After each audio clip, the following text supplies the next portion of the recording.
The Personal Data Protection Act, PDPA, Compliance Guide by Asia Personal Data Protection Cooperative.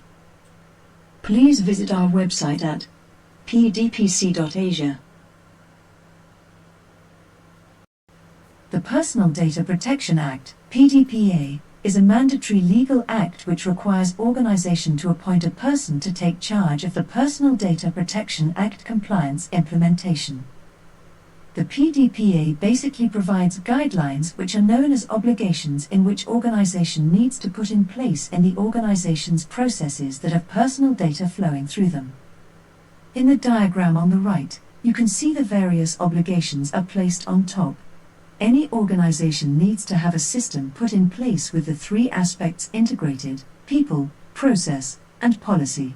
To ensure the staff are familiar with these aspects, the organization needs to have training and enforcement. A business excellence culture will act as the organization's foundation. Both personal data and other data flows through the organization's processes, which are normally taken charge by respective departments, for example, HR, finance, marketing, operation, logistics, and so forth. Thus, incorporating the PDPA obligations by putting the relevant controls help to enhance the business operation, security, and integrity. It is not an additional thing to do, but an enhancing of the business. Under the PDPA, the focus is on the personal data flowing through the organization, how these data are collected, used and disclosed, and stored. Next, what are the potential risks that can occur in the flow of the personal data in the organization, and what controls are introduced to reduce these risks? From Figure 2, you get an overview of the various obligations put in place with regards to the personal data flow from collection, storage, use and disclosure. Accountability under the PDPA is about the due diligence in ensuring the obligations become an integral part of the organization's system.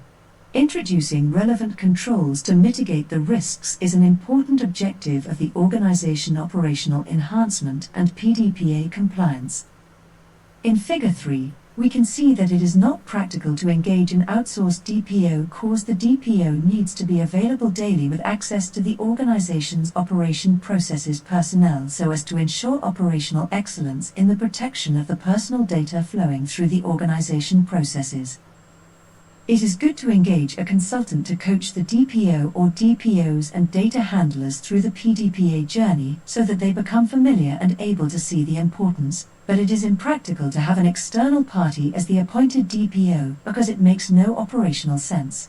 Based on the job description stated, it becomes so much easier to decide who will be the most suitable person to be appointed as the DPO. So how to choose the right DPO for your organization? 1. Has access to the top leadership.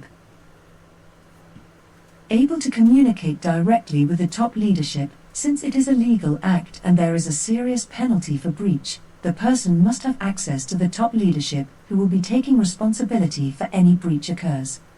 2. Familiar with organization's processes. As mentioned, the PDPA is about incorporating the necessary measures or controls into the processes where the personal data flows through, thus the DPO needs to be familiar with the organization's processes. In short, the person needs to be in the management level. Understanding the processes is critical since the relevant controls need to be put in place inside these processes to safeguard the personal data. 3. Value the protection of personal data. There are people who do not value protecting the personal data of other people.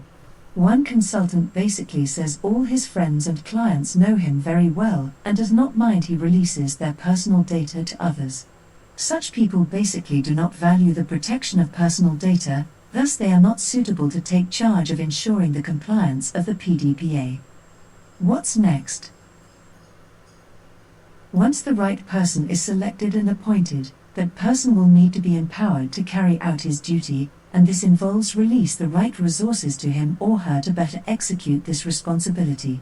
The resources needed include training development for his role, budget to engage a consultant to put the PDPA compliance program in place if the DPO does not have the time or know-how. Having a DPO appointed is only the initial part of the PDPA compliance process, cause you need to put in place an operational program how the organization is fulfilling the obligations listed under the PDPA.